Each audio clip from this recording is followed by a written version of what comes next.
Hello, everyone. Welcome back to North Star Politics. Please subscribe if you are new. Anyway, this is our very first Senate prediction on this channel. Uh, so we are a lot of commenters have told me already on my frequent channels that hey, this is a great year for Republicans when it comes to the U.S. Senate. They have the increasable chances. Oh, and I'm like, okay, why do you think that? And they say, oh well, look at the red states here. You have Montana, you have Ohio, you got West Virginia. Okay, you got even Arizona toss up. Let's see. The U.S. senator from Michigan is retiring. That is a good chance. I'm like, okay, that is true, but here's the thing. People tend to like these senators. Why? Senators are very hard to get out. In fact, let's see. In 2022, the only there were no senator lost re-election in 2022. You'll see, yes, Democrats did flip Pennsylvania. That's because Senator Toomey was not seeking re-election. Commonwealth of Pennsylvania when it comes to that. 2020, though, you'll see, however, you'll see two U.S. senators. I want to think two. Yeah, Democrats did very well in 2020. It was a victory morale for Democrats in the 2020 U.S. Senate elections. You'll see Democrats managed to kick out both two incumbent U.S. senators, Georgia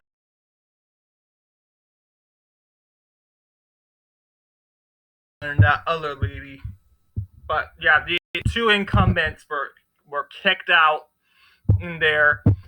Incumbent in Arizona, the incumbent Republican who was appointed by Governor Ducey to replace John McCain, who sadly passed away. Martha McSally, unpopular senator. She had a lot of work. Despite trying her best, she ultimately was defeated by Mark Kelly. That said here. So yes, and you would think, okay, what's that said, what is it going to look like according to polls? Well, this is what it's probably going to look like. This is the current poll results right now. They're like, oh, a lot of you might be going like, oh, this is not what I was expecting. Well, that's because you think, oh, what the heck? Why is Montana blue? Why is Ohio blue when it comes to that? That's because Montana has Jon Tester. Jon Tester is well approved. Yeah, despite Montana being 60% Republican, Jon Tester is a popular U.S. senator. So he very realistically does have a chance in getting reelected to the U.S. Senate next year. That said, however, I would put him more to a tilting Democrat margin. Ohio, as of is actually it is more closer than Montana. Weirdly enough, Senator, I forgot your name. He has a very unique name. Um,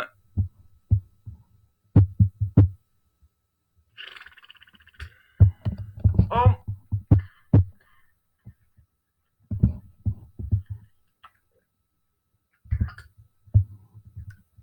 jeez.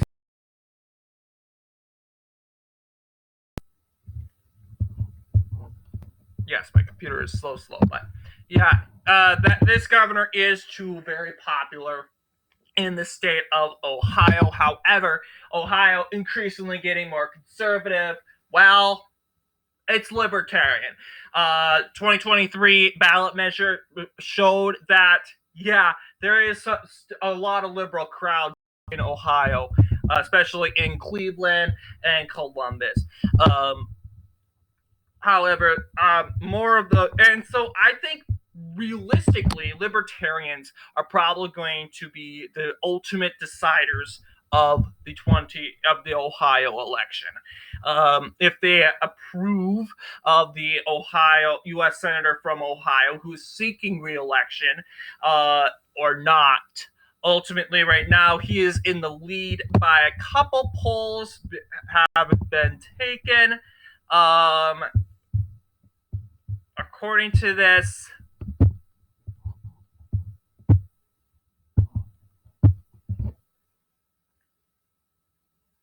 Sherrod Brown, that's her name. Senator Brown, yes. So yeah, I'm going to say Ohio is going to be tilting blue.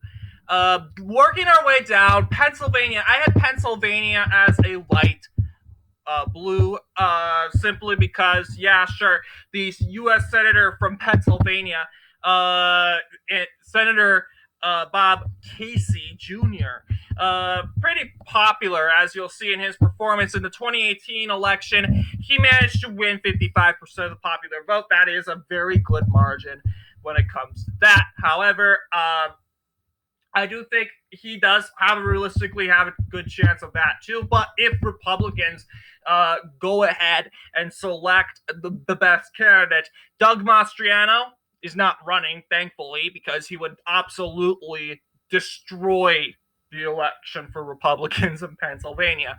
So that's a fact.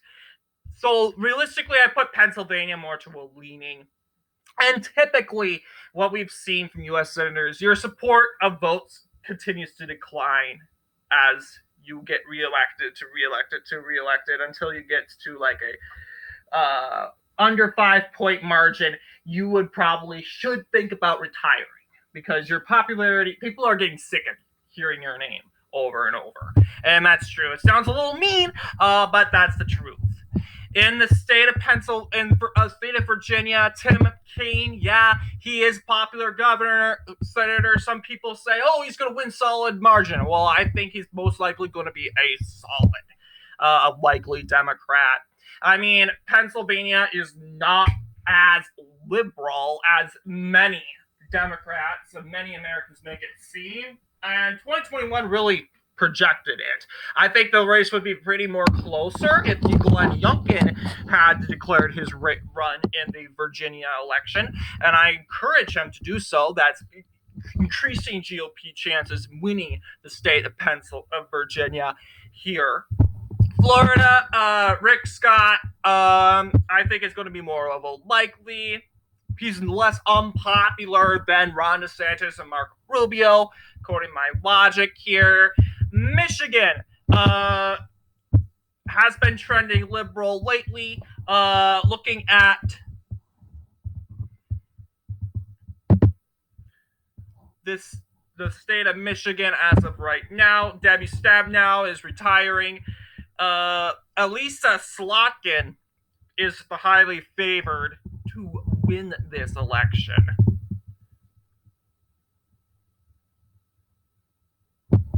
Elisa Slotkin. She is from Michigan's 7th Congressional District here.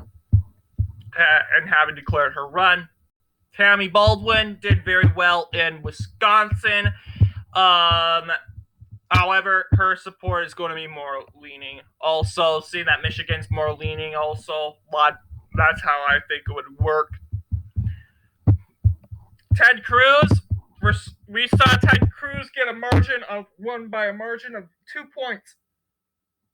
However, I do think, as of right now, polls indicate that Ted Cruz is actually doing pretty well. It has him in the likely Republican, although I could debate and say, oh, it's probably going to be a leaning Republican, but ultimately, we have to say the least. Arizona, as of right now, is going up for Democrats, mainly labeled a battleground state. However, I think it's David Garcia we gotta see here. And that's the other thing. Kyrsten Sinema needs to be added in these polls because she might. People also like how she goes. Okay, yes, Ruben Gallego is as of right now.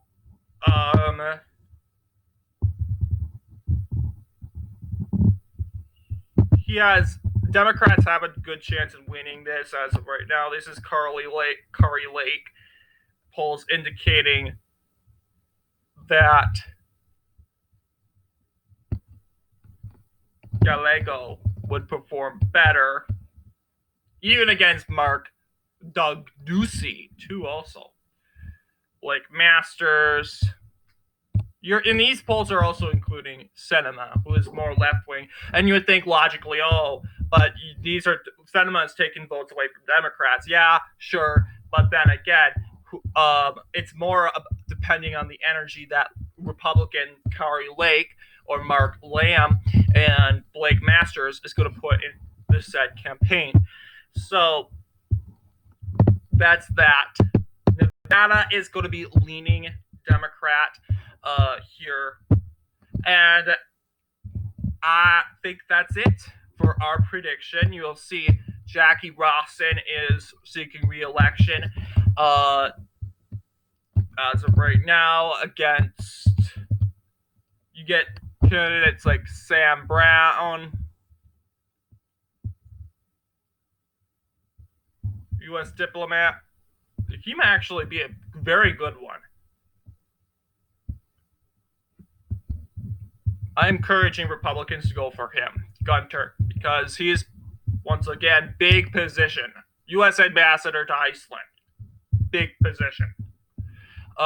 Also, he was nominee for lieutenant governor. Did he win? No. Well, actually, no, he wasn't the nominee. He ran against Stavros Anthony. I believe, yeah, he did lose, obviously. Well,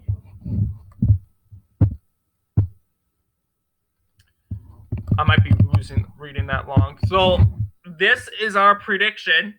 The rest of the blue is safe. Safe blue. Once again, safe blue senators, safe red senators. All these safe senators, they're very very beloved in their own state, admired. So in a nutshell, 50-50, 50-50. Not necessarily, both sides don't necessarily have a gain here, which I know a lot of people are like, oh, I want an answer. But I encourage you, as the months continue to go on, maybe we get we'll get probably like a state here. The thing is here, a big thing for Republicans, though, is Democrats have their states tilting. Arizona, Montana, and Ohio. Republicans don't have a tilting state. So that is a very good sign as of right now. And that could show, and could mean, and yeah, I forgot to add West Virginia. Yeah, I'm sorry. I indicated Republicans may win in West Virginia by a little bit, but that, yeah. So, two leaning states for Democrats, one leaning state for Republicans. I guess it's up in the air as of right now. Anyway, this is our August U.S. Senate prediction. Thank you all for watching, and I'll see you all in the next political episode.